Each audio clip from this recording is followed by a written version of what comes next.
तर रस्ता दुरुस्तीसाठी गोंदियाकरांनी रास्ता रोको केला। तक्रार करूनही प्रशासनाचं दुर्लक्ष होत आहे।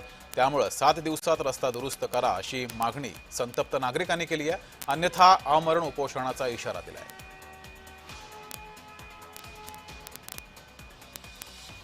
प्रत्येक वेळा आता शाळा बंद झाली त्याचं पण पत्र दिलं, त्याच्याविषयीच कलेक्टर साहेबांना जाऊन स्वतः सांगितल्यानं रिक्वेस्ट केली की सर काही नाही तर नुसतं खड्डे तरी भरून द्या।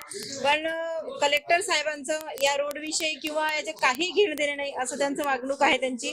आम्ही उपसभापती साहेब आणि पूर्ण आमचे जिल्हा परिषदेचे अध्यक्ष आणि संपूर्ण सदस्य मिळून आम्ही गेलो, जाऊन कलेक्टर साहेबांना विनवणी केली कमीत कमी तुम्ही ह्या जे गाड्या चालतात टिप्पर त्यांच्या ओनरला तरी सांगा की ते फक्त खड्डे एवढे बुजवून देतील, जीएसबी टाकतील आणि त्याच्याने फक्त गाड्या तरी चालू शकतील।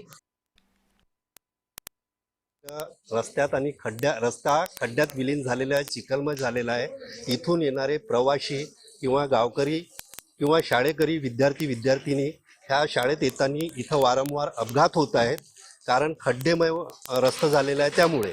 आणि काल एखाद्या पेशंटला जेव्हा गोंदियाला जायचं होतं तर जाताना त्याला खूप त्रास झालेला आहे, त्याला उलट्या मार्गाने जावं लागलं आणि आज ॲक्सिडेंट झाले।